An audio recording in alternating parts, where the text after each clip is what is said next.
Hello നമസ്കാരം. വരാൻ പോകുന്ന ഒരു അടിപൊളി എപ്പിസോഡിൻ്റെ സ്റ്റോറി ആയിട്ടോ പറയാൻ പോകുന്നത്. നമ്മുടെ മഴത്തോരം മുംബൈയിൽ വരാനിരിക്കുന്ന ഒരു അടിപൊളി എപ്പിസോഡിൻ്റെ സ്റ്റോറിയാണ്. അതായത് ഒരുപാട് നാളായിട്ട് എന്നോട് കുറച്ച് ഫ്രണ്ട്സ് ചോദിക്കുന്ന ഒരു കാര്യമാണ്, രോഹിത്തിൻ്റെ കേസ് എന്താണ് വരാൻ പോകുന്നത്, അവരുടെ ആ ഒരു ഇഷ്യൂവിനെ പറ്റിയിട്ട് ഒരു സ്റ്റോറി പറയാമോ, ആ ഒരു കഥ പറഞ്ഞ് അപ്ലോഡ് ചെയ്യാമോ എന്ന് ചോദിക്കുന്നുണ്ട്. അപ്പോൾ ആ ഒരു സ്റ്റോറിയാണ് ഞാൻ ഇന്ന് പറയാൻ പോകുന്നത് കേട്ടോ. അപ്പോൾ രോഹിത്തിനും ഹരിക്കൊക്കെ എന്താണ് സംഭവിക്കുന്നത് എന്നുള്ള അവരൊരു ഭയങ്കരമായൊരു പ്രശ്നത്തിൽ ചെന്ന് ചാടുന്നുണ്ട്. അപ്പോൾ അതിൻ്റെ ഒരു ഡീറ്റെയിൽഡ് സ്റ്റോറിയാണ് പറയാൻ പോകുന്നത്. അപ്പോൾ എല്ലാവരും സ്റ്റോറി മുഴുവനായിട്ട് കേൾക്കുക കേട്ടോ. ഒന്ന് സപ്പോർട്ട് ചെയ്യാൻ മറക്കരുത്. നമ്മുടെ ചാനൽ ആദ്യമായിട്ട് കാണുന്നവരാണെങ്കിൽ ഒന്ന് സബ്സ്ക്രൈബ് ചെയ്യുക. അതുപോലെ തന്നെ വീഡിയോ ഒന്ന് ലൈക്ക് ചെയ്യാനും ഹൈപ്പ് ചെയ്യാനും ഒന്നും മറക്കരുത് കേട്ടോ. ഇപ്പോൾ കുറച്ച് നാളായിട്ട് നമ്മുടെ ഹരിയെ കാണിക്കുന്നില്ല എന്നുണ്ടെങ്കിലും ഹരിയാണെങ്കിൽ ഭയങ്കര പ്രശ്നക്കാരൻ തന്നെയാട്ടോ. ഓരോ അവസരങ്ങളും കാത്തിരിക്കുന്ന, ഇരയെ വീഴ്ത്താനായിട്ട് കാത്തിരിക്കുന്ന ഒരു കുറുക്കൻ തന്നെയാണ് ഹരി. ഹരി എന്ത് പ്രശ്നത്തിലേക്ക് പോവുകയാണെങ്കിലും അതിനൊക്കെ കൂട്ടുപിടിക്കുന്നത് രോഹിത്തിനെ കൂടിയിട്ടാണ്. രോഹിത്തിനെ ആ ഒരു പ്രശ്നത്തിലേക്ക് വിളിക്കുകയും ചെയ്യുന്നുണ്ട്. അപ്പോൾ എന്താണ് സംഭവിക്കുന്നത് എന്ന് വെച്ചിട്ടുണ്ടെങ്കിൽ, ഹരി ഒരു ദിവസം രോഹിത്തിനെ വിളിച്ച് പറയുന്നുണ്ട്, എടാ നമുക്കൊന്ന് വാഗമൺ പോയാലോ, ഞാൻ റിസോർട്ട് ബുക്ക് ചെയ്തിട്ടുണ്ട്, നമുക്ക് പോകാം എന്ന് പറയാട്ടോ. നമ്മൾ രണ്ടുപേരും മാത്രമായിട്ടാണോ പോകുന്നത് എന്ന് രോഹിത്ത് വളരെ നിഷ്കളങ്കമായിട്ടാട്ടോ ചോദിക്കുന്നത്. രോഹിത്തിൻ്റെ മനസ്സിൽ അങ്ങനെയുള്ള ധാരണകളൊന്നുമില്ല. ആ സമയത്ത് ഹരി പറയുന്നുണ്ട്, എടാ മണ്ട, നമ്മൾ രണ്ടുപേരും കൂടെ വാഗമണിൽ പോയി റിസോർട്ട് എടുത്തിട്ട് എന്ത് ചെയ്യാനാണ്, നമ്മൾ 2 പേരല്ല, നമ്മൾ 4 പേര്, ഞാൻ 2 റൂമാണ് ബുക്ക് ചെയ്തേക്കുന്നത് എന്ന് പറയാട്ടോ. 2 റൂമോ, അതെന്തിനാണ്, നമ്മൾക്ക് 2 പേർക്ക് എന്തിനാണ് 2 റൂം, നമ്മൾ 4 പേരാണടാ പോകുന്നത് എന്ന് ഹരി പറയുമ്പോൾ, 4 പേരോ, വേറെ ആരെങ്കിലും ഉണ്ടോ ഫ്രണ്ട്സ്, നിൻ്റെ ഫ്രണ്ട്സ് ആരെങ്കിലും ഉണ്ടോ എന്ന് ചോദിക്കേട്ടോ. എൻ്റെ ഒരു ഫ്രണ്ടും ഉണ്ട്, അതുപോലെ നിൻ്റെ ഒരു ഫ്രണ്ടും ഉണ്ട് എന്ന് പറയുമ്പോൾ, അതാരാന്ന് ചോദിക്കാട്ടോ. എടാ, ഞാൻ രേഷ്മയോട് വരാൻ പറഞ്ഞിട്ടുണ്ട്, ഞാൻ രേഷ്മയും കൂട്ടിയിട്ടാണ് വരുന്നത്, അതുപോലെ നീ റൂബിയെ വിളിക്ക്, നീ റൂബിയെയും കൂട്ടിയിട്ട് വാ എന്ന് പറയാട്ടോ. അപ്പോൾ നമ്മുടെ ഹരിയുടെ ഗേൾ ഫ്രണ്ട് ഉണ്ടല്ലോ, ഹരിയുടെ ഗേൾ ഫ്രണ്ടിനെ കൂട്ടിയിട്ടാണ് ഹരി പോകാൻ പ്ലാൻ ചെയ്യുന്നത്. അതുപോലെ റൂബിയെയും കൂട്ടിയിട്ട് വരാൻ രോഹിത്തിനോടും പറയുന്നുണ്ട്. എടാ, അതൊക്കെ വലിയ പ്രശ്നമാവില്ലേ, വാഗമണൊക്കെ പോയി റൂം എടുത്തു കഴിഞ്ഞാൽ പിന്നീട് അത് വലിയ പൊല്ലാപ്പാകും എന്ന് പറയുമ്പോൾ, ഒന്നും സംഭവിക്കാൻ പോകുന്നില്ല, നീ എന്താണെങ്കിലും റൂബിയെ വിളിക്കുക, എന്നിട്ട് സെറ്റാക്ക് എന്ന് പറയാട്ടോ. പക്ഷേ ഹരിയുടെ മനസ്സിൽ വേറെ ചില ചിന്തകളാട്ടോ. ഹരിയാണെങ്കിൽ, ഹരിക്ക് ഒരു ഗ്യാങ് തന്നെ ഉണ്ട് കേട്ടോ. കുറച്ച് അലമ്പ് പിള്ളേരായിട്ട് കൂട്ടായത് കാരണം ആ പിള്ളേരൊക്കെ ഉണ്ട്. അങ്ങനെ അവരെല്ലാവരും കൂടി സെറ്റ് ചെയ്തിട്ട് ഇങ്ങനെ റൂം എടുത്ത് അവിടെ കൊണ്ടുപോയിട്ട് ആ പെൺകുട്ടികളെ ഉപദ്രവിക്കാം എന്നുള്ളൊരു ധാരണയിലാണ് പോകുന്നത്. പക്ഷേ പാവ രോഹിത്തിന് ഇതൊന്നും അറിയത്തില്ല കേട്ടോ. അങ്ങനെ ഹരി നിർബന്ധിക്കുന്നത് കാരണം രോഹിത്താണെങ്കിൽ റൂബിയെ വിളിക്കുന്നുണ്ട്. റൂബിയെ വിളിച്ചിട്ട് ഇങ്ങനെ നമുക്കിങ്ങനെ ഒന്ന് ഔട്ടിങ്ങിന് പോയാലോ എന്നൊക്കെ ചോദിക്കുമ്പോൾ റൂബി അതിൽ നിന്ന് ഒഴിഞ്ഞു മാറുക കേട്ടോ. റൂബി പറയുന്നുണ്ട്, എനിക്ക് വരാൻ പറ്റില്ല രോഹിത്ത്, ഞാൻ വരത്തില്ല, എനിക്ക് പേടിയാണ്, ഇങ്ങനെ റിസോർട്ടിലേക്കൊന്നും ഞാൻ വരില്ല എന്ന് പറയാട്ടോ.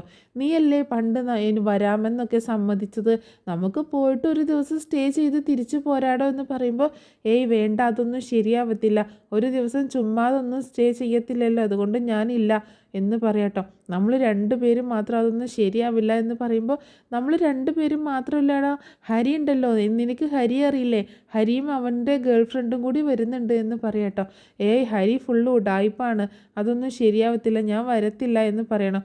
എന്നാൽ നീ വല്ലയിടത്തും പോയി, എനിക്ക് വേണ്ട നിന്നെ എന്നൊക്കെ പറഞ്ഞ് ദേഷ്യപ്പെട്ടിട്ടാണ് രോഹിത്ത് ഫോൺ വെക്കുന്നത്. അങ്ങനെ ഹരിയെ വിളിച്ച് പറയുന്നുണ്ട്, എടാ അവൾ വരത്തില്ല, അവളോട് ഞാൻ കുറേ പറഞ്ഞു നോക്കി, അവൾ വരില്ല എന്ന് പറയാട്ടോ. എടാ, അതിനെ ഒന്നുകൂടെ വിളിച്ചൊന്ന് നോക്കി ഇങ്ങനെയെങ്കിലും സെറ്റപ്പ് ആക്ക്, അവളെ എങ്ങനെയെങ്കിലും കൊണ്ടുപോയി, എന്നാലേ എനിക്ക് രേഷ്മയും കൂട്ടിയിട്ട് വരാൻ പറ്റത്തുള്ളൂ എന്ന് പറയാണ് ഹരി. അപ്പോൾ ഞാൻ ഒന്നുകൂടി ശ്രമിക്കാം, പക്ഷേ എനിക്ക് യാതൊരു സാധ്യതയും ഞാൻ കാണുന്നില്ല കേട്ടോ, കാരണം അവൾ വരാൻ കൂട്ടാക്കുന്നില്ല എന്ന് പറയുന്നുണ്ട് രോഹിത്ത്. നീ ഒന്നുകൂടി പറഞ്ഞേക്ക്, രേഷ്മയുണ്ട് എന്ന് പറഞ്ഞേക്ക്, അല്ലാതെ തനിച്ചൊന്നുമല്ല എന്ന് പറയാട്ടോ. അതൊക്കെ ഞാൻ പറഞ്ഞു നോക്കി, പക്ഷെ അവളത് അംഗീകരിക്കുന്നില്ല എന്ന് പറയുന്നുണ്ട്. അങ്ങനെ പിന്നെ കുറച്ച് കഴിയുന്ന സമയത്ത്, എടാ എനിക്കൊരു കോള് വരുന്നുണ്ട് എന്ന് പറഞ്ഞിട്ട് രോഹിത്ത് ഫോൺ കട്ടാക്കുകയാണ്. റൂബി ആയിരുന്നു വിളിച്ചത് കേട്ടോ. അപ്പോൾ രോഹിത്ത്, ഇങ്ങോട്ടേക്ക് വിളിക്കുക, ഞാൻ വിളിക്കത്തില്ല, നീ എന്നോട് ദേഷ്യം കാണിച്ചതില്ലേ എന്നൊക്കെ പറഞ്ഞ് ഇങ്ങനെ സ്വയം സംസാരിക്കുകയാണ്. ആ സമയത്ത് വീണ്ടും കോള് വരുന്നുണ്ട്. അങ്ങനെ കോൾ എടുക്കുന്ന സമയത്ത്, നീ എന്താടാ ഞാൻ വിളിച്ചിട്ട് എടുക്കാത്തത്, നീ ഇപ്പോൾ എന്നെ വിളിച്ച് വെച്ചതേ ഉള്ളൂ, അപ്പോഴേക്ക് നീ ഫോൺ വെച്ചിട്ട് എങ്ങോട്ടാണ് പോയത്, നീ ആരോടാ സംസാരിച്ചുകൊണ്ടിരുന്നത് എന്നൊക്കെ ചോദിക്കുമ്പോൾ, ഞാൻ വേറെ ആരോട് സംസാരിക്കാനാണ്, അത് ഹരിയായിരുന്നു എന്ന് പറയട്ടോ. നീ അവൻ്റെ കൂട്ടുകെട്ട് വിട്ടേക്കിട്ടോ എന്ന് പറയുമ്പോൾ ഏയ് പ്രശ്നമൊന്നുമില്ലാടോ, താൻ എന്താ ഇങ്ങനെയൊക്കെ സംസാരിക്കുന്നത്, ഞാൻ ഇനി തനിക്ക് വേറൊന്നും പറയാനില്ലെങ്കിൽ ഞാൻ ഫോൺ വെക്കട്ടെ എന്നൊരു ഒരു അല്പം ഒരു ഇഷ്ടക്കേട് കാണിച്ചുകൊണ്ടാണ് സംസാരിക്കുന്നത് കേട്ടോ രോഹിത്ത്. എടാ രോഹി, നീ ഇങ്ങനെ പറയില്ലേ, എനിക്ക് പേടിയായതുകൊണ്ടല്ലേ, റിസോർട്ടിലൊക്കെ താമസിക്കുക എന്ന് പറഞ്ഞിട്ടുണ്ടെങ്കിൽ അത് എങ്ങാനും ആരെങ്കിലുമൊക്കെ അറിഞ്ഞിട്ടുണ്ടെങ്കിൽ പ്രശ്നമാവത്തില്ലേ എന്നൊക്കെ ചോദിക്കുകയാണ്. ആരും അറിയാനൊന്നും പോകുന്നില്ല, അതിന് ഞാനും നീയും തനിച്ചൊന്നും അല്ലല്ലോ പോണത്, വേറെയും ഗേൾസൊക്കെ ഉണ്ട്, രേഷ്മയുണ്ട്, അതുപോലെ വേറെയും ഗേൾസൊക്കെ ഉണ്ട്, ഗേൾസൊക്കെ ഒരു റൂമിൽ താമസിക്കാമല്ലോ, അതുപോലെ ബോയ്സ് വേറൊരു റൂമിലും, ഇങ്ങനെയൊക്കെ ഇവിടുന്ന് പറഞ്ഞിട്ട് പോകും, അവിടെ എത്തുമ്പോൾ വേറെ പ്രശ്നങ്ങളൊക്കെ ആവത്തില്ല എന്ന് പറയുമ്പോൾ അങ്ങനെയൊന്നും ഉണ്ടാവത്തില്ല, താനും കൂടി വാ എന്ന് പറയാട്ടോ. ശരി എന്നാൽ ഞാൻ വരാമെന്ന് റൂബി സമ്മതിക്കുകയും ചെയ്യുന്നുണ്ട്. പെട്ടെന്ന് തന്നെ രോഹിത്ത് നമ്മുടെ ഹരിയെ വിളിച്ച് റൂബി വരാമെന്ന് സമ്മതിച്ച കാര്യം പറയുന്നുണ്ട്. അങ്ങനെ ഹരിയാണെങ്കിൽ രേഷ്മയെ വിളിച്ചിട്ട് അതേപോലെ തന്നെ അവളെയും സെറ്റാക്കുന്നുണ്ട് കേട്ടോ. രേഷ്മ എന്ന് പറഞ്ഞിട്ടുണ്ടെങ്കിൽ ആ ഒരു നമ്മുടെ ഇങ്ങനെ ഒരു കോളനി പോലെയുള്ള ഒരു സ്ഥലത്ത് താമസിക്കുന്ന ഒരു കുട്ടിയാണ്. തൊട്ടടുത്തൊക്കെ ഒരുപാട് വീടുകളുണ്ട്, അങ്ങനത്തെ ഒരു ഏരിയയിൽ നിന്ന് വരുന്ന കുട്ടിയാട്ടോ. അപ്പോൾ അങ്ങനത്തെ ഒരു സാമ്പത്തികമായിട്ട് പിന്നോക്കൊക്കെ നിൽക്കുന്ന കുട്ടിയെ വളച്ചെടുക്കാനാണ് നമ്മുടെ ഹരി നോക്കുന്നത്. അങ്ങനെ ഇവർ രണ്ടുപേരും കൂടി പറഞ്ഞ ദിവസം ഇങ്ങനെ ട്രിപ്പ് പോവുകയാണ്. അങ്ങനെ ട്രിപ്പ് പോകാനായിട്ടൊരു സ്ഥലത്ത് എത്താൻ പറഞ്ഞിട്ടുണ്ടായിരുന്നു. അതുപോലെ റൂബിയോടും രേഷ്മയോടൊക്കെ വരാൻ പറഞ്ഞിട്ടുണ്ടായിരുന്നു. അങ്ങനെ എല്ലാവരും എത്തുന്നുണ്ട്, പക്ഷെ റൂബി മാത്രമേ എത്തുന്നില്ല കേട്ടോ. അപ്പോൾ റൂബിയെ കാണാഞ്ഞിട്ട് ഹരിക്ക് ദേഷ്യം വരുന്നുണ്ട്. ഏട്ടാ നീ വിളിച്ചു നോക്ക്, അവളെ വിളിച്ചു നോക്ക് എന്ന് പറയട്ടെ. അപ്പോൾ രേഷ്മ പറയുന്നുണ്ട്, ഞാൻ തനിച്ചാണോ, റൂബി ഇല്ലേ എന്നൊക്കെ ചോദിക്കുമ്പോൾ റൂബിയെ വിളിച്ചു നോക്കാം, അവൾ വരും എന്നൊക്കെ പറയട്ടോ. അങ്ങനെ രോഹിത്ത് വിളിക്കുമ്പോൾ റൂബി ഫോൺ എടുക്കുന്നേ ഇല്ല. അപ്പോൾ റൂബിക്ക് എന്താണെങ്കിലും അവിടെ നിന്ന് ഇറങ്ങാൻ പറ്റിയിട്ടുണ്ടാവില്ല എന്ന് മനസ്സിലാക്കുകയാണ്, റൂബി വരുന്നില്ല എന്ന് മനസ്സിലാക്കാം കേട്ടോ. അപ്പോൾ രേഷ്മ പറയുന്നുണ്ട്, എന്താ നമുക്ക് തിരിച്ചു പോവാൻ, ഞാനില്ല, എനിക്ക് പേടിയാകുന്നു എന്നൊക്കെ പറയുമ്പോൾ താൻ എന്തിനാ ഇങ്ങനെ പേടിക്കുന്നത്, ഞാനില്ലേ നിൻ്റെ കൂടെ, നിനക്ക് എന്നെ വിശ്വാസമില്ലേ എന്ന് പറഞ്ഞുകൊണ്ട് കൊഞ്ചിച്ചുകൊണ്ട് ഇങ്ങനെ ഇരിക്കുകയാണ് ഹരി കേട്ടോ. അങ്ങനെ ഇവർ റിസോർട്ടിലേക്ക് തന്നെ പോവുകയാണ്. രേഷ്മയ്ക്കാണെങ്കിൽ ഭയങ്കര പേടിയാണ്. പക്ഷേ ഇവർ ഹരി റിസോർട്ട് എടുത്തേക്കുന്നത് 2-3 റൂമൊക്കെ എടുത്തിട്ടുണ്ട് കേട്ടോ. പക്ഷെ അവിടെയൊക്കെ അവൻ്റെ ഫ്രണ്ട്സിനെ അങ്ങനെ വിളിച്ച് വരുത്തിയിട്ട് താമസിക്കുന്നുണ്ട് കേട്ടോ. അവരൊക്കെ അവിടെ സ്റ്റേ ചെയ്യുന്നുണ്ട്. അപ്പോൾ ഹരിയുടെ ലക്ഷ്യം എന്ന് പറഞ്ഞിട്ടുണ്ടെങ്കിൽ രേഷ്മയെ കൊണ്ടുപോയി റേപ്പ് ചെയ്യുക എന്നുള്ള ഒറ്റ ലക്ഷ്യം മാത്രമേ ഉള്ളൂ കേട്ടോ. അങ്ങനെ രേഷ്മയെ കൊണ്ടുപോയി ട്രാപ്പിൽ പെടുത്തുക എന്നുള്ളൊരു ലക്ഷ്യത്തോട് കൂടിയിട്ടാണ് കൊണ്ടുപോകുന്നത്. പാവം രോഹിത്തിന് ഇക്കാര്യങ്ങളൊന്നും അറിയത്തില്ല. രോഹിത്ത് ഇവരുടെ ദിവ്യ പ്രണയമാണെന്ന് ഉള്ളൊരു ധാരണയിലാണ് ഇരിക്കുന്നത്. അലീനെ അന്ന് ഉപദ്രവിക്കാനൊക്കെ നോക്കിയെങ്കിലും രോഹിത്ത് ശരിക്കും പറഞ്ഞാൽ ഒരു പേടിത്തൊണ്ടനാട്ടോ. അപ്പോൾ അതിൻ്റെ ഒരു എക്സ്ട്രീം ലെവൽ നമ്മൾ ഈ ഒരു സ്റ്റോറിയിൽ കാണുന്നുമുണ്ട്. രോഹിത്തിൻ്റെ ഭയവും ഒക്കെ നമുക്ക് ഇതിൽ കാണാനായിട്ട് സാധിക്കുകയും ചെയ്യും. അങ്ങനെ രോഹിത്തും ഹരിയും ഇവർ റിസോർട്ടിൽ റൂമൊക്കെ എടുത്ത് ചെല്ലുകയാണ്. അപ്പോൾ ഹരിയും രേഷ്മയും കൂടെ കപ്പിൾസിനെ പോലെയാണ് കയറി ചെല്ലുന്നത്. അപ്പോൾ ഹരി ആദ്യം പറഞ്ഞിട്ടുണ്ടായിരുന്നു, നമുക്ക് ഇവിടുത്തെ സ്റ്റാഫിന് സംശയമൊന്നും തോന്നാത്ത രീതിയിൽ വേണം പോവാനായിട്ട് എന്നൊക്കെ പറഞ്ഞിട്ടുണ്ടായിരുന്നു കേട്ടോ. അങ്ങനെ റിസോർട്ടിലേക്ക് ചെല്ലുകയാണ്. റിസോർട്ടിലേക്ക് ചെല്ലുന്ന സമയത്ത് ഇവർ ഒരു സെപ്പറേറ്റ് റൂമിലായിരിക്കും ഹരിയും രേഷ്മയും കൂടി താമസിക്കുന്നത്. രോഹിത്താണെങ്കിൽ വേറെ റൂമിലായിരിക്കും കേട്ടോ. അപ്പോഴാണ് രോഹിത്തിന് മനസ്സിലാവുന്നത് അവൻ്റെ കുറച്ച് ഫ്രണ്ട്സും കൂടെ അവിടെ ഉണ്ട് എന്നുള്ളൊരു കാര്യം രോഹിത്തിന് മനസ്സിലാവുന്നത് കേട്ടോ. അങ്ങനെ ഇവരാണെങ്കിൽ ആ റൂമിൽ മൊത്തം അറേഞ്ച്മെൻ്റ് ഒക്കെ ചെയ്തിട്ടുണ്ടായിരിക്കും കേട്ടോ. അതായത് ഇവളെ ട്രാപ്പിൽ പെടുത്താനുള്ള കുറച്ച് അറേഞ്ച്മെൻ്റ് ഒക്കെ ചെയ്തിട്ടുണ്ട്. അതുപോലെ ഹരി അവളോട് കൊഞ്ചിക്കൊഴിഞ്ഞ് ഇങ്ങനെ സംസാരിക്കുമ്പോൾ, വേണ്ട ഹരി ഇതൊക്കെ തെറ്റില്ലേ എന്നൊക്കെ പറയുമ്പോൾ, എന്ത് തെറ്റ്, ഇതൊന്നും ഒരു തെറ്റല്ല എന്ന് പറയാണ് ഹരി. അല്ല ഹരി വേണ്ട, ഇതൊന്നും കല്യാണത്തിന് മുൻപ് ശരിയാവത്തില്ല എന്ന് പറയുമ്പോൾ, കല്യാണത്തിന് മുൻപ് എന്താ ഇത് ഇങ്ങനെയൊക്കെ സംഭവിച്ചു എന്ന് കരുതിയിട്ട് നിനക്ക് എന്നെ വിശ്വാസമില്ലേ എന്ന് ചോദിക്കുകയാണ്. അതുകൊണ്ടല്ല ഹരി, വിശ്വാസത്തിൻ്റെ പ്രശ്നമല്ല, എന്നാലും ഇതൊക്കെ എങ്ങനെയെങ്കിലും പുറത്തറിഞ്ഞാൽ ഇതൊക്കെ മോശമല്ലേ, ഇത് തെറ്റില്ലേ നമ്മൾ ചെയ്യുന്നത്, പുറത്തറിയുന്നത് മാത്രമല്ല നമ്മൾ ചെയ്യുന്നത് തന്നെ തെറ്റാണ് എന്നൊക്കെ പറയുമ്പോൾ, ഒരു തെറ്റുമില്ല രേഷ്മ എന്ന് പറഞ്ഞിട്ട് അവളിങ്ങനെ അനുനയിപ്പിക്കാൻ നോക്കുന്നുണ്ട് കേട്ടോ. പക്ഷെ എന്തൊക്കെ ശ്രമിച്ചിട്ടാണെങ്കിലും രേഷ്മ അടുക്കുന്നില്ല. രേഷ്മ ലാസ്റ്റ് വാശി പിടിക്കുന്നുണ്ട്, വേണ്ട ഹരി എനിക്ക് പോകണം, എനിക്ക് വീട്ടിൽ പോകണം, ഞാൻ ഇവിടെ നിൽക്കത്തില്ല, എന്നെ ഒന്ന് കൊണ്ടു ചെന്നാക്ക് എന്ന് പറയുമ്പോൾ, രേഷ്മ പ്ലീസ് വേണ്ട, ശരി നമ്മളൊന്നും ചെയ്യുന്നില്ല, നമുക്കിങ്ങനെ സംസാരിച്ചൊക്കെ ഇരുന്ന് അങ്ങനെ ഒന്ന് കിടന്നുറങ്ങുകയൊക്കെ ചെയ്യാമല്ലോ, അല്ലാതെ വേറെ ഒന്നും വേണ്ട എന്ന് പറയുമ്പോൾ, ഇല്ല ഹരി എനിക്ക് നിന്നെ വിശ്വാസമില്ല എന്ന് പറയുമ്പോൾ, നീ എന്നെ വിശ്വസിക്കുക, ഞാൻ നിന്നെ ഒന്നും ചെയ്യത്തില്ല എന്ന് പറയട്ടോ. അപ്പോൾ രേഷ്മയാണെങ്കിൽ പോവാൻ റെഡിയായിട്ട്, വേണ്ട ഹരി എന്നെ കൊണ്ടുവിട്, ഞാൻ പോവുകയാണ് എന്ന് പറഞ്ഞിട്ട് ബാഗൊക്കെ എടുത്തിട്ട് പുറത്തേക്ക് പോകാൻ വേണ്ടിയിട്ട് ഡോറ് തുറക്കുന്ന സമയത്ത് അവിടെ വേറെ 2-3 ഫ്രണ്ട്സ് വരിക കേട്ടോ ഹരിയുടെ. ആ പെങ്ങൾ എങ്ങോട്ടാ പോകുന്നത് എന്ന് ചോദിക്കുമ്പോൾ രേഷ്മയാണെങ്കിൽ ആകെ ഞെട്ടിയിട്ട് ഇവരെ നോക്കുന്നുണ്ട്. അപ്പോൾ നമ്മുടെ ഹരിയെ നോക്കുന്നുണ്ട്. അപ്പോൾ ഹരിയെ നോക്കുന്ന സമയത്ത് തന്നെ ഈ ബോയ്സൊക്കെ കൂടി 3 ബോയ്സ് ഉണ്ടായിരുന്നു. അവരെല്ലാം കൂടെ ഈ രേഷ്മയെ റൂമിലേക്ക് തന്നെ തള്ളിയും കൊണ്ട് റൂമിലേക്ക് കയറി വന്ന് വാതിലടക്കി കേട്ടോ. അത് ആ കൂട്ടത്തിൽ നമ്മുടെ രോഹിത്തും ഉണ്ട് കേട്ടോ. ഈ 3 ഫ്രണ്ട്സ് കൂടാതെ രോഹിത്തും കൂടി ഉണ്ട് അവരുടെ കൂട്ടത്തിൽ. അപ്പോൾ രേഷ്മയ്ക്ക് ആകെ പേടിയാവുന്നുണ്ട്. ഹരി എന്താ ഇതൊക്കെ, ഞാൻ പോട്ടെ, എനിക്ക് പേടിയാകുന്നു, എനിക്ക് ഇവിടെ നിൽക്കാൻ പറ്റത്തില്ല എന്ന് പറയുമ്പോൾ ഹരി ഒന്നും മിണ്ടുന്നില്ല കേട്ടോ. ഗൂഢമായിട്ട് ഇങ്ങനെ ചിരിക്കുകയാണ്. ഓ പെങ്ങൾ പോവുകയാണോ, എങ്ങോട്ടേക്കാണ് പെങ്ങൾ പോണത്, എന്തിനാ ഇപ്പോൾ ഇത്ര ധൃതിയായിട്ട് പോണത്, നമുക്ക് ഇത്തിരി നേരം മിണ്ടിയും പറഞ്ഞൊക്കെ ഇരുന്നൂടെ എന്ന് അവൻ്റെ ഫ്രണ്ട്സ് അവളോട് ഇങ്ങനെ സംസാരിക്കട്ടെ. അവളുടെ അടുത്തേക്ക് ചെന്നിട്ട് കയ്യിലും കാലിലും ഷോളിലും ഒക്കെ ഇങ്ങനെ പിടിക്കാനായിട്ട് നോക്കുമ്പോൾ രേഷ്മ പുറകിലേക്ക് ഇങ്ങനെ പോവുകയാണ്. അപ്പോൾ രേഷ്മയ്ക്ക് അപകടം മനസ്സിലാവുകയാണ്. എത്രയും പെട്ടെന്ന് ഇവിടെ നിന്ന് പുറത്ത് കിടക്കണം എന്ന ലക്ഷ്യത്തോടു കൂടിയിട്ട് രേഷ്മ പെട്ടെന്ന് അവരെ തള്ളി മാറ്റിയിട്ട് ഡോറിൻ്റെ നേരേക്ക് ഓടുക കേട്ടോ. പെട്ടെന്ന് തന്നെ അതിലൊരുത്തൻ അവളുടെ കയ്യെ പിടിച്ചുകൊണ്ട് വലിച്ച് ബെഡിലേക്ക് അങ്ങോട്ട് ഇടുക കേട്ടോ. നീ എങ്ങോട്ടേക്കാടി പോണത് എന്ന് ചോദിച്ചുകൊണ്ട് അവളുടെ കവിളിൽ വന്ന് അടിക്കുന്നുണ്ട്. നീ എന്താടി വിചാരിച്ചത്, ഇവന് നിന്നോട് ദിവ്യ പ്രണയമാണെന്നോ, നിന്നെ ഒന്ന് ട്രാപ്പിൽ പെടുത്താനായിട്ട് ഞങ്ങൾ എന്തോരം കഷ്ടപ്പെട്ടു എന്നറിയാവോ, നീ എന്താ വിചാരിച്ചത്, ഇവൻ നിന്നെ വിവാഹം കഴിക്കുമെന്നോ എന്നൊക്കെ പറഞ്ഞ് അവളോട് ഇങ്ങനെ സംസാരിച്ചുകൊണ്ടിരിക്കുക കേട്ടോ. അപ്പോൾ ഹരിയാണെങ്കിൽ ഇങ്ങനെ ഭയങ്കര ഗൗരവത്തിൽ ഇങ്ങനെ നിൽക്കുകയാണ്, ഒരു ഗൂഢമായിട്ടുള്ള ചിരിയോട് കൂടിയിട്ട്. അപ്പോൾ ഇവൾക്കാണെങ്കിൽ പേടിയാവുന്നുണ്ട്, രേഷ്മയ്ക്ക് പേടിയാവുന്നുണ്ട്. രേഷ്മ പറയുന്നുണ്ട്, എന്താ ഹരി ഇത്, നീ എന്താ ഇങ്ങനെയൊക്കെ, നീ എന്നെ വിവാഹം കഴിക്കാമെന്ന് പറഞ്ഞതല്ലേ, എന്നോട് ഇഷ്ടമാണെന്ന് പറഞ്ഞതല്ലേ, ഇതായിരുന്നോ നിൻ്റെ ഇഷ്ടം, എന്നെ ഒന്ന് പറഞ്ഞേക്ക് പ്ലീസ്, എന്നെ ഒന്നും ചെയ്യല്ലേ, ഞാൻ പൊക്കോളാം, ഞാൻ ഇനി നിങ്ങളുടെ അടുത്തേക്ക് വരത്തേ ഇല്ല എന്നൊക്കെ പറഞ്ഞ് ഇങ്ങനെ അപേക്ഷിക്കുമ്പോൾ ഇതൊക്കെ കണ്ടിട്ട് അവരിങ്ങനെ ഇങ്ങനെ പൊട്ടിച്ചിരിക്കുക കേട്ടോ. അപ്പോൾ രോഹിത്തിനാണെങ്കിൽ ഇതൊക്കെ കണ്ടിട്ട് പേടിയാവുന്നുണ്ട്. രോഹിത്ത് ഹരിയുടെ അടുത്തേക്ക് വന്നിട്ട് ചോദിക്കുന്നുണ്ട്, എന്താ ഹരി ഇതൊക്കെ, ഇതൊന്നും ശരിയല്ല കേട്ടോ, ആ രേഷ്മയെ ഒന്ന് പറഞ്ഞേക്കി, നീ എന്താ ഇവിടെ ചെയ്യാൻ പോകുന്നത് എന്ന് ചോദിക്കുമ്പോൾ അന്ന് നമ്മളെ അലീനയെ എന്ത് ചെയ്യാനാണോ ഉദ്ദേശിച്ചത് അതാണ് നമ്മൾ ഇന്ന് ഇവിടെ ചെയ്യാൻ പോകുന്നത് എന്ന് പറയാട്ടോ. അയ്യോ ഞാനില്ല, ഞാൻ പോവുകയാണ് എന്ന് പറയുമ്പോൾ നീ ഇവിടെ നിന്ന് പോയി കഴിഞ്ഞാൽ പിന്നീട് നീ വീട്ടിലെത്തുമ്പോഴേക്ക് ഈ കാര്യങ്ങളൊക്കെ നിൻ്റെ വീട്ടിൽ അറിയിക്കും ഞാൻ എന്ന് പറയാട്ടോ. ഹരി രോഹിത്തിനെ ഭീഷണിപ്പെടുത്തുകയാണ് അങ്ങനെ പറഞ്ഞിട്ട്. അപ്പോൾ രോഹിത്തിന് പേടിയാവുന്നുണ്ട്. എടാ ഹരി പ്ലീസ് എന്നെ വിട്ടേക്ക്, ആ കുട്ടിയെ വിട്ടേക്ക്, വെറുതെ ഒരു പ്രശ്നം ഉണ്ടാക്കണ്ട, ഇതൊക്കെ വലിയ ഇഷ്യൂ ആവട്ടോ എന്ന് പറയുമ്പോൾ ഒന്നും ആവാൻ പോകുന്നില്ല, ഇവളൊക്കെ ഒരു തെരുവിൽ നിന്നാണ് വരുന്നത്, ഇവൾക്ക് വേണ്ടിയിട്ട് ചോദിക്കാനും പറയാനൊന്നും ആരും ഉണ്ടാവത്തില്ല, നീ അതോർത്ത് ബുദ്ധിമുട്ടേ വേണ്ട എന്ന് പറയാട്ടോ.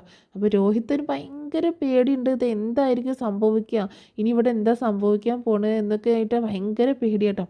ആ സമയത്ത് തൻ്റെ ഫോൺ എടുത്തിട്ട് ഹരി രോഹിത്തിൻ്റെ കയ്യിൽ കൊടുക്കുകയാണ്. നീ ഈ ഫോണൊന്ന് പിടിക്ക്, ഞാൻ പറയുന്ന സമയത്ത് ചില വീഡിയോസൊക്കെ ഒന്ന് എടുക്കണം എന്ന് പറയാട്ടോ. അപ്പോൾ ഹരി ഇങ്ങനെ പറഞ്ഞത് കേട്ടിട്ട് രോഹിത്തിന് പേടിയാവണ്. ഞാനില്ല ഹരി, എനിക്ക് പോകണം എന്ന് പറയുമ്പോൾ നീ ഇവിടെ നിന്ന് എങ്ങോട്ടും പോവില്ല രോഹി, നീ ഇവിടെ നിൽക്കും, ഞാൻ പറയുന്ന കാര്യം നീ ചെയ്യും എന്ന് പറഞ്ഞ് ഭീഷണിപ്പെടുത്തുകയാണ്. അങ്ങനെ മറ്റുള്ളവരാണെങ്കിൽ രേഷ്മയുടെ നേരെ ബെഡിലേക്ക് കയറിയിട്ട് ഇങ്ങനെ അറ്റാക്ക് ചെയ്യാനായിട്ട് ശ്രമിച്ചുകൊണ്ടിരിക്കുക കേട്ടോ. ആ സമയത്ത് ഹരി വന്നിട്ട് പറയുന്നുണ്ട്, നിങ്ങൾ എന്തായി ചെയ്യണത്, ഞാനാണ് ഇവളെ ഇങ്ങോട്ടേക്ക് കൊണ്ടുവന്നത്, എൻ്റെ ഗേൾ ഫ്രണ്ടാണ് ഇവളെ ഇങ്ങനെയൊന്നും ചെയ്യാൻ പാടില്ല എന്ന് പറഞ്ഞുകൊണ്ട് അവരെ മാറ്റിയിട്ട് ഹരി അവളുടെ അടുത്തേക്ക് ബെഡിലേക്ക് വന്നിരിക്കുകയാണ്. എന്താ രേഷ്മ ഇത്, നീ ഇങ്ങനെയാണോ പെരുമാറുന്നത്, ഒന്ന് സഹകരിക്കുക എന്ന് പറയുമ്പോൾ ഹരി നീ ചതിയാനാണല്ലേ, നീ എന്നെ ചതിക്കുകയായിരുന്നല്ലേ, എനിക്ക് ഇപ്പോൾ എൻ്റെ വീട്ടിൽ പോകണം, എന്നെ അവിടെ നിന്ന് ഒന്ന് രക്ഷപ്പെടുത്തുക എന്നൊക്കെ പറയട്ടോ. നീ എന്താടി വിചാരിച്ചത്, നിൻ്റെ സൗന്ദര്യം കണ്ടിട്ട് ഞാൻ അങ്ങോട്ട് മയങ്ങിപ്പോയെന്നോ, നിന്നെക്കാളും സൗന്ദര്യമുള്ള ഒരുപാട് എണ്ണത്തിനെ കണ്ടിട്ടുണ്ട്, ഒരുപാട് എണ്ണത്തിനെ ഇവിടെ കൊണ്ടുവന്ന് ഞങ്ങളുടെ ആവശ്യങ്ങൾ നിറവേറ്റിയിട്ടുണ്ട്, എന്നിട്ടാണോ ഈ ഒരു കോളനിയിൽ നിന്ന് വരുന്ന നിന്നെ എനിക്ക് വളയ്ക്കാൻ പറ്റാത്തത്, എന്താണെങ്കിലും നീ ആൾ കൊള്ളാട്ടോ എന്ന് പറഞ്ഞുകൊണ്ട് അവളുടെ ബോഡി മൊത്തം ഇങ്ങനെ നോക്കിയിട്ട് ഒരു വഷളൻ ചിരിച്ചിരിക്കുകയാണ് ഹരി. ആ സമയത്ത് ഇവള് കരഞ്ഞ് പറയുന്നുണ്ട്, ഹരി പ്ലീസ് എന്നെ ഒന്നും ചെയ്യല്ലേ എന്ന് പറയുമ്പോൾ മിണ്ടാതിരിക്കടി അവിടെ എന്ന് പറഞ്ഞിട്ട് അവളൊരൊറ്റ അടി കൊടുക്കുക കേട്ടോ. അപ്പോൾ അങ്ങനെ അവളെ കയ്യിലൊക്കെ പിടിച്ച് അവൾ ഉപദ്രവിക്കാൻ ശ്രമിക്കുമ്പോൾ ഒരുപാട് ഇങ്ങനെ അവൾ തടയാൻ ശ്രമിക്കുന്നുണ്ട് കേട്ടോ. വേണ്ടെന്നും പറഞ്ഞിട്ട്.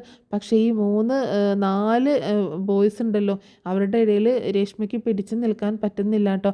അപ്പോൾ ഹരി തന്നെ അവളെ മാനഭംഗപ്പെടുത്താനായിട്ട് ശ്രമിക്കുകയാണ്. ആ സമയത്ത് രോഹിത് പറയുന്നുണ്ട്, എടാ വേണ്ടടാ, എടാ വേണ്ട എന്നൊക്കെ പറയുമ്പോൾ ഹരി അവനെ വഴക്ക് പറയണം. മര്യാദക്ക് ഞാൻ പറയുന്നത് പോലെ നീ വീഡിയോ എടുത്തോളണം ഫോണിൽ എന്ന് പറയാട്ടോ. അപ്പോൾ ഇവനാണെങ്കിൽ രേഷ്മയെ ഇങ്ങനെ ഉപദ്രവിക്കുകയാണ്, ഡ്രസ്സൊക്കെ വലിച്ച് കീറിയും അതുപോലെ അങ്ങനെ ശരിക്കും പറഞ്ഞാൽ ഒരു റേപ്പ് തന്നെ അവിടെ നടക്കുക കേട്ടോ. അപ്പോൾ രോഹിത്തിനെ ഭീഷണിപ്പെടുത്തിക്കൊണ്ട് മറ്റുള്ളവർ രോഹിത്തിനെ ഭീഷണിപ്പെടുത്തിക്കൊണ്ട് രോഹിത്തിനെ കൊണ്ട് ഫോണിൽ വീഡിയോ എടുപ്പിക്കുക കേട്ടോ ഈ സംഭവങ്ങളൊക്കെ. അപ്പം ഇവർ മാറി മാറി ആ പെൺകുട്ടിയെ ഇങ്ങനെ റേപ്പ് ചെയ്യുകയാണ്. അതിങ്ങനെ ഹരിയാണ് ഇവനെ കൊണ്ട് വീഡിയോ എടുപ്പിക്കുന്നത്. അപ്പോൾ ഹരി പറയുന്നുണ്ട്, എടാ നീ കൂടി വാ, നീ ഇങ്ങനെ മാറി നിൽക്കല്ലേ എന്ന് പറയുമ്പോൾ രോഹിത് പേടിച്ചൊരു മൂലയ്ക്ക് മാറി നിൽക്കുക കേട്ടോ. രോഹിത്തിന് ഇത് ഭയങ്കര പേടിയായിട്ടുണ്ട്, ഇങ്ങനെയൊന്നും സംഭവിക്കുന്ന ഭയങ്കര ഒരു ആവേശത്തിൽ അലീനയെ ഉപദ്രവിക്കാനൊക്കെ പോയെങ്കിലും രോഹിത് വെറും പേടിത്തൊണ്ടനാട്ടോ ഇങ്ങനത്തെ കാര്യത്തിലേക്ക് പോകാനായിട്ട്. പക്ഷേ ഹരിയുടെ ആ ഒരു കെണിയിൽ രോഹിത് കൂടി പെട്ടുപോയതാണ്. പക്ഷേ രോഹിത് ആ പെൺകുട്ടിയെ ഉപദ്രവിക്കുന്നില്ല കേട്ടോ. പക്ഷെ മറ്റ് ഫ്രണ്ട്സും ഹരിയും ഒക്കെ ചേർന്നിട്ട് അവളെ റേപ്പ് ചെയ്യുകയാണ്. അങ്ങനെ അത് വലിയൊരു സംഭവം തന്നെ ആയി മാറുക കേട്ടോ. അങ്ങനെ ഒരു വലിയൊരു റേപ്പ് അറ്റംപ്റ്റ് അല്ല, റേപ്പ് തന്നെ അവിടെ നടക്കുകയാണ്. അങ്ങനെ ആ ഒരു ആ ഫോണിൽ വീഡിയോസൊക്കെ ഹരി നിർബന്ധിച്ച് രോഹിത്തിനെ കൊണ്ട് എടുപ്പിക്കുകയും ചെയ്യുന്നുണ്ട്. ഹരിയുടെ ഫോണിലാട്ടോ എടുപ്പിക്കുന്നത്. അങ്ങനെ അതിനൊക്കെ ശേഷം നമ്മുടെ രേഷ്മയെ ഹരി തന്നെയാണ് ഇങ്ങനെ കൊണ്ടുചെന്ന് റോട്ടിലേക്ക് കൊണ്ടുചെന്ന് ആക്കുന്നത്. രേഷ്മയാണെങ്കിൽ ആകെ തകർന്ന് ഇനി തൻ്റെ ജീവിതം നശിച്ചു എന്നുള്ള ഒരു ഇതിലാണ് രേഷ്മ ഇങ്ങനെ അവിടെ ഇറങ്ങുന്നുണ്ട്. അങ്ങനെ രേഷ്മ ഒരുവിധം എങ്ങനെയൊക്കെയോ വീട്ടിലെത്തുന്ന രേഷ്മ ആത്മഹത്യക്ക് ശ്രമിക്കുന്നുണ്ട് കേട്ടോ. അങ്ങനെ രേഷ്മ ആത്മഹത്യക്ക് ശ്രമിക്കുന്ന സമയത്താണ് വീട്ടുകാരൊക്കെ ഇങ്ങനെ ഒരു സംഭവം അറിയണത്, ഇങ്ങനെ ഒരു റേപ്പ് നടന്നു എന്നുള്ള, കൂട്ടബലാത്സംഗം നടന്നു എന്നുള്ള ഒരു സംഭവം മനസ്സിലാക്കുന്നത്. അത് പിന്നെ വലിയ ഇഷ്യൂ ആയി മാറുന്നുണ്ട്. കോളനി എന്ന് പറഞ്ഞിട്ടുണ്ടെങ്കിൽ അവർ ഒരു കാര്യത്തിന് ഒരുമിച്ച് നിൽക്കുന്ന ആൾക്കാരാട്ടോ. എല്ലാവരും പരസ്പരം അങ്ങോട്ടും ഇങ്ങോട്ടും സഹകരിച്ച് നിൽക്കുന്ന ആൾക്കാരാണ്. അങ്ങനെ അവരെല്ലാവരും കൂടെ പോലീസിൽ കംപ്ലൈൻറ്റ് കൊടുക്കുകയും ഇപ്പോൾ ആരാണ് എന്താ ചെയ്തത് എന്നൊക്കെ ഉള്ളത് രേഷ്മ തുറന്ന് പറയുകയും ചെയ്യുന്നുണ്ട്. അപ്പോൾ രേഷ്മയ്ക്ക് വേണ്ട സപ്പോർട്ടൊക്കെ കൊടുക്കുന്നത് ആ കോളനിയിലുള്ള ആൾക്കാരും രേഷ്മേൻ്റെ ചേട്ടനൊക്കെ കേട്ടോ. ചേട്ടൻ രേഷ്മേനെയൊക്കെ ആദ്യം വഴക്ക് പറയാൻ തല്ലുകയൊക്കെ ചെയ്യുന്നുണ്ട്. പക്ഷേ ഇതിനെതിരെ പ്രതികരിക്കണം, അവരെ എന്താണെങ്കിലും നിയമത്തിന് മുന്നിൽ കൊണ്ടുവരണം എന്നുള്ളൊരു ലക്ഷ്യത്തോടു കൂടിയിട്ട് ഇവരത് പോലീസ് കേസാക്കുകയും ഇത് ഒരു കോളിളക്കം സൃഷ്ടിച്ച ഒരു കേസായി മാറുകയും ചെയ്യുന്നുണ്ട് കേട്ടോ. അങ്ങനെ ഈ ഒരു കേസിൽ നമ്മുടെ രോഹിത്തിനെയും ഹരിയും അവൻ്റെ കൂട്ടുകാരെയും ഒക്കെ പോലീസ് അറസ്റ്റ് ചെയ്യുന്നുണ്ട്. ആകെ നാണം കെട്ടു പോവുകയാണ് കേട്ടോ. നമ്മുടെ ബാലചന്ദ്രൻ്റെ ഫാമിലി ആണെങ്കിലും കൊല്ലപ്പള്ളിയിലെ ഫാമിലി ആണെങ്കിലും മനു ആണെങ്കിലും ഒക്കെ ആകെ നാണം കെട്ടു പോവാണ്. മനുവിനെ സംബന്ധിച്ച് നോക്കുകയാണെങ്കിൽ സ്വന്തം അനുജനും ആൻറ്റിയുടെ മകനുമാണ് ഈ ഒരു ക്രൈമിൽ നിന്നേക്കുന്നത്. അവരാണ് ഇത് ചെയ്തേക്കുന്നത്. അത് ശരിക്കും പറഞ്ഞാൽ ഭയങ്കര മോശമായി, ഇപ്പം നാണക്കേടായി പോവാണ്. കുടുംബത്തിന് തല ഉയർത്തിപ്പിടിക്കാൻ പറ്റാത്ത അത്രയും ഒരു വലിയ പ്രശ്നമായി മാറുന്നുണ്ട് കേട്ടോ. അപ്പോൾ ഈ സംഭവമൊക്കെ നടക്കുന്നത് കുറച്ച് കഴിഞ്ഞിട്ടാട്ടോ. നമ്മുടെ അലീനയുടെ അച്ഛൻ്റെ അടുത്തേക്കൊക്കെ പോയി അങ്ങനെ നിൽക്കുന്ന സമയത്തൊക്കെയാണ് ഇങ്ങനത്തെ സംഭവങ്ങളൊക്കെ നടക്കുന്നത്. പക്ഷെ അപ്പോഴും അലീന ആരാണെന്നുള്ള സത്യം വൈജ തിരിച്ചറിഞ്ഞിട്ടൊന്നുമില്ല കേട്ടോ. അങ്ങനെയാണെങ്കിലും അലീന വരുന്നുണ്ട് രോഹിത്തിനെ രക്ഷിക്കാനൊക്കെ ആയിട്ട്, ഇതിൻ്റെ കാര്യങ്ങളൊക്കെ അറിയാനൊക്കെ ആയിട്ട് അലീനയാണ് ഇതിന് മുന്നിട്ട് ഇറങ്ങുന്നത്. അങ്ങനെ ബാലചന്ദ്രനാണെങ്കിൽ പുറത്തേക്ക് ഇറങ്ങാൻ പറ്റാത്ത ഒരവസ്ഥയാണ്. വൈജയ്ക്കും അതുപോലെ മറ്റു 2 പെൺമക്കൾക്കും ഒക്കെ നാണക്കേടായിട്ട് മാറിയൊരു കേസാണ്. പക്ഷെ ഇവർക്ക് ആർക്കും അറിയില്ല രോഹിത് തെറ്റ് ചെയ്തിട്ടില്ല, രോഹിത് അങ്ങനെ ആ ക്രൈമിൽ അവളെ ഉപദ്രവിച്ചിട്ടില്ല എന്നുള്ളത്. പക്ഷെ ആ വീഡിയോസൊക്കെ രോഹിത്താണ് എടുത്തത്. പക്ഷെ അത് അവനെ കൊണ്ട് നിർബന്ധിച്ച് ഭീഷണിപ്പെടുത്തി. കാരണം അവനെ എങ്ങനെയെങ്കിലും അതിൽ ഉൾപ്പെടുത്തണമെന്ന് ഹരിക്ക് ഭയങ്കര നിർബന്ധമായിരുന്നു. അതുകൊണ്ടാണ് നമ്മുടെ ഹരി നമ്മുടെ രോഹിത്തിനെ കൊണ്ട് ആ വീഡിയോ എടുപ്പിച്ചത്. കാരണം രോഹിത് ഇങ്ങനെ ഒരു റേപ്പ് ചെയ്യാനായിട്ട് താല്പര്യം പ്രകടിപ്പിക്കുകയോ റേപ്പ് ചെയ്യുന്നില്ല. അത് കാരണം അവനെങ്ങനെയെങ്കിലും ആ ക്രൈമിൽ അവനെ കൂടി ഉൾക്കൊള്ളിക്കണം, അവനെ കൂടി ഉൾപ്പെടുത്തണം. അതിന് വേണ്ടിയിട്ടാണ് ആ വീഡിയോ എടുപ്പിച്ചത്. അപ്പോൾ അത് കാരണം അവനും അതിൽ പെട്ടു. പിന്നെ ആ റിസോർട്ടിൽ ഇവരൊക്കെ ഉണ്ടായി എന്നുള്ളത് ഈ പെൺകുട്ടി പറയുകയും ചെയ്തു, ഇത്രയും പേരുണ്ടായി എന്നുള്ളതൊക്കെ പറയുകയും ചെയ്തു. അങ്ങനെ പോലീസ് വന്നിട്ട് 2 പേരെ അറസ്റ്റ് ചെയ്യും. ആ വാഗമൺ റിസോർട്ടിലേക്ക് തെളിവെടുപ്പിനായിട്ട് കൊണ്ടുപോവുകയും 2 പേരെയും കോടതിയിൽ ഹാജരാക്കി റിമാൻഡ് ചെയ്യുകയും ചെയ്യുന്നുണ്ട് കേട്ടോ. അങ്ങനെ അങ്ങനെ ആകെ നാണക്കേടായേക്കാണ് എല്ലാവർക്കും.